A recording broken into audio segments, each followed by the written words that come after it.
दरभंगा के सारा मोहनपुर में स्थित हैरो इंग्लिश स्कूल के छात्रों ने सीबीएसई के 12वीं के परीक्षा परिणाम में किया शानदार प्रदर्शन। विद्यालय के साथ ही माता पिता को किया गौरवान्वित। दरभंगा के सारा मोहनपुर में स्थित हैरो इंग्लिश स्कूल के छात्रों ने सीबीएसई के 12वीं 2025-26 के परीक्षा परिणाम में शानदार प्रदर्शन कर अपने विद्यालय का नाम रोशन किया है। तो वहीं इस परीक्षा परिणाम में अनुभव झा ने 97.80%, ज्योति भारती 97.80%, आरोही कुमारी 94%, सृष्टि स्वर्णिम 92.20%, शैलजा मिश्रा वाणिज्य में 91.20%, आदर्श कुमार अंशु 90.80%, अस्मित कुमार 90.40%, अनंत कृष्णा चौधरी गणित में 90%, समीर मोहन चौधरी वाणिज्य से 89.60%, शिवांश सत्यम प्रियदर्शी गणित से 89.60% प्राप्त किए हैं। तो इस संबंध में विद्यालय के प्राचार्य शैलेंद्र झा ने सभी छात्र छात्राओं को उनके प्रदर्शन के लिए ढेर सारी बधाई देते हुए उनके उज्जवल भविष्य की कामना की है। इसके अलावा प्राचार्य शैलेंद्र झा ने उनके अभिभावक, विद्यालय के शिक्षकों एवं विद्यालय के प्रबंधक को सफलता का श्रेय दिया है। पहले राकेश जी, आपके माध्यम से तो मैं सभी अपने अभिभावकों को नमस्कार कहता हूँ। पिछले 20 साल से ये स्कूल हमेशा ही इस शहर को अच्छा रिज़ल्ट देता आया है और इस साल भी बहुत ही अच्छा रिज़ल्ट हमारे बच्चों ने दिया है, जिसमें कि मैं सारा श्रेय अभिभावक और बच्चों को देता हूं। और छोटी सी जो मैंने हमारे टीचर्स ने कार्य किया है उनके लिए उनको भी मैं बधाई देता हूं। 10वीं की रिज़ल्ट में हमारे स्कूल से 15 बच्चों ने 90% से अबव लेके आया। टॉपर के रिज़ल्ट 97.2% था। सेकेंड टॉपर का 3 नंबर का डिफरेंस था, 96.8 था। बाकी भी बच्चों के बीच का जो टॉप 90s में जो था वो बहुत ही कॉम्पिटिटिव रिजल्ट्स था, जिससे मुझे और हमारे टीम को बहुत ही खुशी हुई, क्योंकि हम चाहते हैं कि आपसी कंपटीशन हो। सब बच्चे का संतोषजनक रिज़ल्ट था, सबने पास किया और बाकियों में भी बहुत ही सुंदर रिज़ल्ट था। मुझे खुशी इस बात की ज़्यादा रहती है कि जितने भी बच्चे आए हैं अच्छे रिज़ल्ट्स में, उन्होंने और उनके अभिभावकों ने हैरो इंग्लिश स्कूल पे हमेशा ही विश्वास रखा है। दोनों जितने 90 से ऊपर हैं सर, वो सब नर्सरी LKG से हमारे स्कूल में पढ़ते हैं। ये मेरे लिए और मेरे टीम के लिए बहुत ही संतोषजनक बात है, क्योंकि एक विश्वास और एक जो कहते हैं ना पेड़ को सींचना, वो वाला काम हम लोग करते हैं और उसमें मुझे बहुत ही प्रसन्नता होती है। और जब सुंदर रिज़ल्ट आता है तो मुझे बहुत ही संतोष व्यक्त फील करता हूँ और सेटिस्फाइड फील करता हूँ, और मुझे बहुत ऊर्जा देती है कि अगले सुबह मैं फिर एक नई बच्चों के साथ, एक नए क्लास के साथ अपने एफर्ट को शुरुआत करूँ।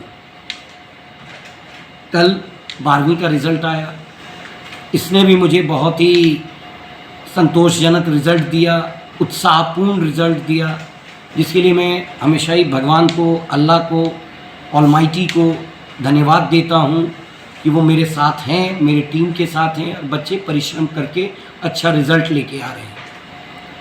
मुझे नहीं पता कि मेरे स्कूल के अनुभव झा 97.8% लेके आए हैं। जो जानकारी है या नहीं भी है, आप लोगों के माध्यम से कभी कभी सुनने को मिलता है कि ये बच्चा डिस्ट्रिक्ट में सबसे टॉप रैंक लेके आया है। मैं सबको धन्यवाद देता हूँ। गार्जियन इसके उतने ही अच्छे हैं, उनको मैं धन्यवाद देता हूँ। लेकिन इस बच्चे में क्वालिटी है सर। सेकेंड टॉपर जो है वो ज्योति भारती है, 95.8% बायो सेक्शन में लेके आई है। थर्ड जो है वो आरोही कुमारी है, वो भी 94% लेके आई है। टॉप 90 में हमारे 10 बच्चे हैं। सबके बीच में गैप जो है परसेंटेज का वो 1 से 2% का है। ये मेरे लिए बहुत ही खुशी की बात है और मुझे बहुत सेटिस्फाई करता है। सर, इन दोनों के बारे में अगर मैं कुछ बताऊं, अनुभव झा और ज्योति भारती, ये मुझे क्यों सेटिस्फाई कर रहे हैं और ये मुझे क्यों इतनी प्रसन्नता दे रहे हैं। ये ज्योति भारती क्लास 3 में जब थी तब उसने अपने 2 बड़े भाई के साथ एडमिशन लिया। 10th में भी ये बच्ची 96% लेके आई। अनुभव झा 2 भाई हैं, छोटा वाला इस बार 10th दिया है, वो भी 10th का हमारे स्कूल का सर टॉपर है और जब 98% लेके आया।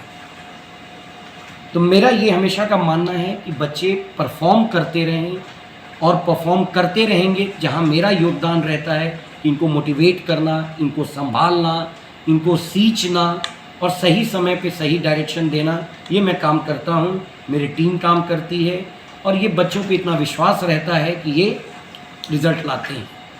दोनों ही नीट की परीक्षा तो कैंसिल हो गई है, लेकिन कल ज्योति भारती से हमारी बात हुई, कहा सर मैंने मिलाया 639 मार्क्स मैंने नीट में स्कोर करती अगर ये कैंसिल नहीं होता। अनुभव झा 99.6 परसेंटाइल जेई मेंस में सर लेके आए हैं। तो मैं यही कहना चाहता हूँ कि कंटिन्यूस परिश्रम, मेहनत, विश्वास और बड़ों का सुनना, ये सबसे अगर बच्चे के पास आ जाए जैसे इन लोगों ने के पास है तो सर रिज़ल्ट आना ही आना है। और मैं तो प्रिंसिपल हूँ, इन लोगों ने हमेशा ही मुझे प्राउड किया है, करते आए हैं, किया कल और मैं उम्मीद करता हूँ कि आगे भी करते आएंगे। धन्यवाद। यूँ कहें तो स्कूल का जो रिज़ल्ट है 10th और 12th में 100% जी पूरा रहा। जी जी जी। कहीं से कोई कमी नहीं। अब कहीं एक बच्चा एसेंशियल रिपीट में है तो एक बच्चा तो बहुत मामूली डाटा है, लेकिन ओवरऑल अगर आप देखिए तो 100% रिजल्ट है। तो इस सफलता के पीछे आपका भी तो कोई हाथ होगा। सर मैं बहुत आप लोगों के माध्यम से कहना चाहता हूँ कि मैं मीडिया में या इतने में बहुत ज़्यादा एक्टिव नहीं रहता। जो भगवान ने मुझे मौका दिया है, जो कार्य दिया है, मैं चाहता हूँ कि उसको पीछे से काम करूँ। तो मेरा अपना व्यक्तिगत स्वभाव है कि मैं कभी श्रेय नहीं लेता और मैं मानता भी नहीं श्रेय क्या, बच्चे में इतनी क्वालिटी है तो श्रेय क्या होगा। लेकिन अगर मैं साइंस का स्टूडेंट हूँ, अगर आप मेरी बात माने तो एक साइंस में सर टर्म है कैटलिस्ट का, तो मैं यही मानता हूँ कि उसकी सर योगदान किसी भी रिएक्शन में बहुत कम होता है, लेकिन वो बहुत महत्वपूर्ण होता है।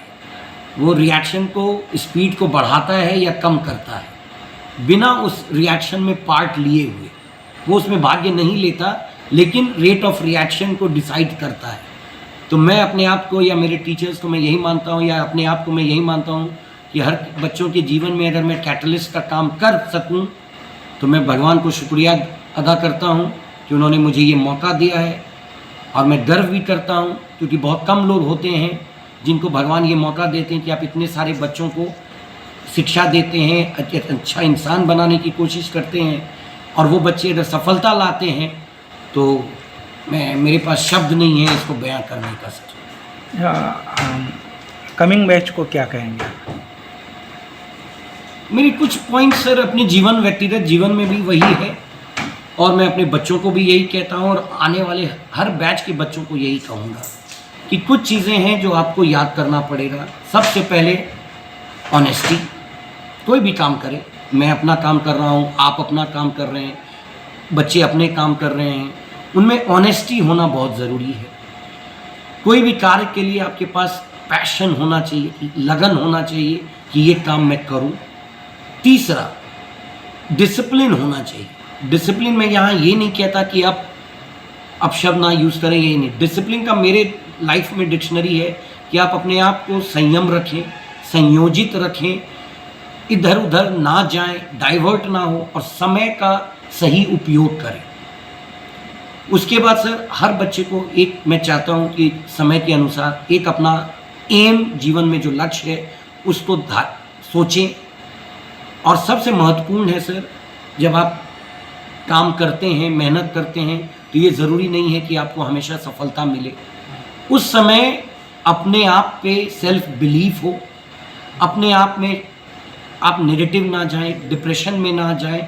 अपने माता पिता से, अपने टीचर्स से, अपने शिक्षक से, अपने बड़े से बात करें और वो जो एक अपने पे जो क्षमता है, जो सेल्फ बिलीफ जो कहते हैं, उसको नीचे ना लाएं। यही 5 उद्देश्य हैं जो मेरे जीवन में भी है। मैं स्कूल इतने 20 सालों से चला रहा हूँ मैं अपनी कार्यशैली में भी इन्हीं को मानता हूँ। अपने मेरे 2 बेटे हैं, मैं उनको भी यही कहता हूँ, और इतने सारे बच्चों की जिम्मेदारी है, मैं उनको भी यही कहता हूँ, कुछ भी हो, छोटी सी छोटी बात या बड़ों से बड़े बात अपने माता पिता से ज़रूर शेयर करें, अपने टीचर्स से, अपने प्रिंसिपल से ज़रूर शेयर करें, और ये समझें कि वो आपके भलाई के लिए कुछ कहते हैं और उनसे कोई बात आप ना छिपाएं। आज के समय में कोविड के बाद social media, online classes, mobiles, ये सब मैं नहीं मानता कि इसका बहुत ज़्यादा कोई योगदान है। आज भी मैं मानता हूँ जो किताब है, किताब को पढ़ें, टेक्स्ट बुक को लाइन बाय लाइन अंडरलाइन करें, पॉइंट्स बनाएं, रिवीजन पे जोर दें। नहीं समझ में आए तो आप बड़ों से, शिक्षक से, कहीं भी आप जाते हैं उनसे पूछें और फिर उसको कार्य को कंप्लीट करें। तो सर, आज ना कल आपको सफलता मिलनी ही मिलनी है। Thank you sir.